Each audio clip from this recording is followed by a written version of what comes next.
सृष्टि बचपन से ही दिखने में सुंदर नहीं थी, लेकिन अमीर बाप की बेटी सृष्टि पर उसकी माँ जान छिड़कती। मेरी बेटी कितनी प्यारी है, भगवान सबको सृष्टि जैसी बेटी दे। सृष्टि धीरे धीरे बड़ी होती है। एक दिन सृष्टि की सहेली कहती है, तू दिखने में कितनी अजीब सी है, लेकिन मैं जानती हूँ हम सब में सबसे अच्छी शादी तो तेरी ही होगी। तेरे पापा अमीर जो हैं। और बता नहीं सकते यार, दहेज तो हर कोई देता है, ये क्या ज्यादा ले जाएगी अपने पति के लिए? अरे बड़े शहर में कोठी है इसके पापा की। अरे पापा की है ना, कौन सी इसकी है? इसकी होती तब तो कोई भी लड़का इससे शादी कर लेता। अरे पापा की मतलब पापा की है तो मेरी ही है ना? किसने कहा? अब तेरी तो तब होगी ना जब तेरा भाई ना हो। वैसे भी शादी के बाद सारी प्रॉपर्टी भाई के नाम होती है। सृष्टि समझ जाती है कि उसे किसी भी हालत में माँ बाप की सारी प्रॉपर्टी को अपने नाम करना है, लेकिन कैसे?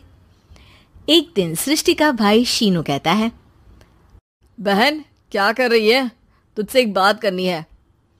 अरे हाँ हाँ करना, मैं तो तेरी बहन हूँ। बहन मेरी लाइफ में ना एक लड़की है, बहुत अच्छी है। मैं सोच रहा हूँ माँ और पापा से बात करूँ शादी के लिए। सृष्टि को समझ में आ जाता है कि भाई की शादी होते ही भाभी उसे एक दिन भी घर में बर्दाश्त नहीं करेगी। क्या बात है भाई, बताना कौन है वो? यार वो बहुत अच्छी लड़की है, पढ़ी लिखी है, मेरे साथ जॉब भी करती है। बस एक प्रॉब्लम है। हाँ प्रॉब्लम? क्या प्रॉब्लम है भाई? यार वो शादीशुदा है, लेकिन उसके पति ने उसे सिर्फ इसलिए छोड़ दिया क्योंकि उसके माँ बाप दहेज नहीं दे पाए। सृष्टि ये सुनकर न जाने क्यों खुश हो जाती है। अरे भाई तो क्या हुआ, लड़की तुझे तो पसंद है ना? शीनू को लगता है कि बहन उसे समझ रही है। वो इस बात से अनजान होता है कि उसकी बहन की मंशा पूरा घर हड़पने की है। सृष्टि अपनी माँ से कहती है, मम्मी मुझे तो बहुत चिंता है, पता है शीनू क्या कर रहा है? अरे क्या कर रहा है, वो तो काम पर जाता है और वापस घर आता है। नहीं ना माँ, वो यही तो नहीं कर रहा, बाकी सब कर रहा है। आपको पता है उससे प्यार है, और वो भी एक शादीशुदा लड़की से। ये क्या हो गया? मैं सोसाइटी में क्या मुंह दिखाऊंगी? अरे तेरे पापा तो यही कहेंगे कि मैंने ही उसे बिगाड़ दिया है। माँ देखो, मेरी बात मानो, पापा पर भी विश्वास करने की जरूरत नहीं है। अब आप ही बताओ, पापा इतनी देर घर के बाहर रहते हैं क्यों? बोलो। अरे बेटा वो तो नौकरी करते हैं ना। तू बहुत भोली है माँ। पापा का ऑफिस तो 7 बजे खत्म हो जाता है, लेकिन देखो कितनी देर से आते हैं। अरे नहीं नहीं बेटा, ऐसी कोई बात नहीं है। सृष्टि माँ को एक औरत से बात करते पिता की फोटो दिखाती है। देखो माँ कैसे हैं पापा, मैं ना कहती थी कि पापा सही नहीं है। मैं तेरे पापा से बात करूंगी, दे फोटो मुझे। ओ माँ, वो तो डिलीट हो गई। लेकिन चल, तूने तो देख लिया ना, पापा से बाद में बात कर लेना। और हाँ, मेरा नाम बिल्कुल मत लेना। हाँ माँ। अब क्या था, सृष्टि के माँ और पिता के बीच झगड़ा होना शुरू हो जाता है।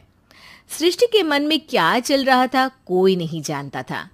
एक दिन, माँ सृष्टि के लिए एक लड़का देखा है, वो लोग शाम को उसे देखने आने वाले हैं।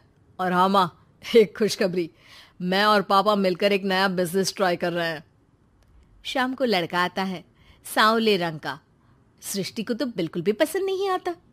लड़की की माँ कहती है, लड़की का चेहरा तो कोई खास नहीं, लेकिन अगर मेरे बेटे को आप लोग सेटल कर दें तो मैं उसकी शादी आपकी बेटी से करवा दूं। सृष्टि को लड़का बिल्कुल पसंद नहीं था। उसे भाई पर गुस्सा आ जाता है। लड़के वालों के जाने के बाद कहती है, माँ देखा शीनू मेरे लिए कैसा लड़का लेकर आया, न दिखाने लायक न सुनने लायक, सेटल भी नहीं, वो भी हम करे। अरे माँ, मैं जानती हूँ ये मेरी शादी किसी भी घर में क्यों करवाना चाहता है। अरे कैसी बात कर रही है बहन, तूने तो देखा ना, लड़के को मैंने ही मना कर दिया तुझसे शादी के लिए।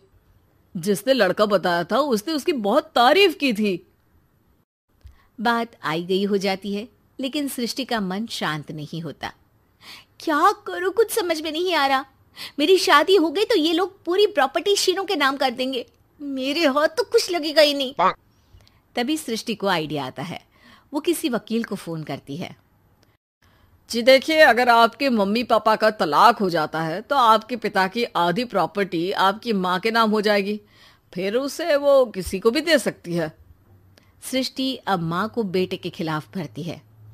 माँ, शीनू पर नजर रखा करो, वो जिस लड़की के प्यार में है ना, वो शादीशुदा है। यहाँ आएगी, सारा पैसा, रुपया, जमीन, जायदाद सब हड़प लेगी। पापा का भी हाल तुमसे छुपा नहीं है। ऐसा ना हो कि मैं और आप एक दिन सड़क पर भीख मांगे। हे भगवान, मैं तो जीते जी मर जाऊंगी अगर ऐसा हो गया तो। ऐसा हो गया नहीं माँ, ऐसा ही होगा। अभी समय है, आगे का सोच लो। मैं तो कहती हूँ पापा से आधी प्रॉपर्टी लेकर अलग हो जाओ। पापा की आधी प्रॉपर्टी भी हम लोगों को अगर मिल जाती है ना, तो अगले 7 जन्म सफल समझो। बेचारी माँ बेटी के कहने पर पति से तलाक लेकर अलग हो जाती है। सृष्टि अब पैसों से गाड़ी और अपने दूसरे महंगे शौक पूरे करने लगी। उसके दोस्त भी उसके पैसे इस्तेमाल करते। सृष्टि, कल तुम कहाँ थी? मैं सारा दिन घर पर अकेली थी। तो मैं क्या करूं? मैंने ठेका तो नहीं लिया है ना तुम्हें संभालने का। माँ को सृष्टि से ये उम्मीद नहीं थी। वो बैठकर रोने लगती है। वहीं उसका पति यानी कि सृष्टि के पिता आ जाते हैं। मैं जानता था कि तुम्हारा यही हाल होगा, तो आपने मुझे रोका क्यों नहीं? मैं रोकता तो तुम रुकती क्या? सृष्टि के कहने पर तुमने मुझ पर अपने बेटे पर शक किया, लेकिन तुम ये भूल गई कि कैसे हम दोनों ने मिलकर जीवन में इतना सब खड़ा किया। माँ पति के गले लग जाती है। मुझे माफ कर दीजिए, मैंने आपकी कमाई का एक बड़ा हिस्सा गवा दिया। कोई बात नहीं, तुम साथ हो तो मैं ऐसी 7 प्रॉपर्टी खड़ी कर दूंगा। तभी वहां सृष्टि आ जाती है रोते हुए। माँ, मयंक ने मुझे छोड़ दिया। वो बोल रहा था जब तक मेरे पास पैसे थे तब तक ही वो मेरे साथ था। पापा, माँ, मुझे माफ कर दीजिए।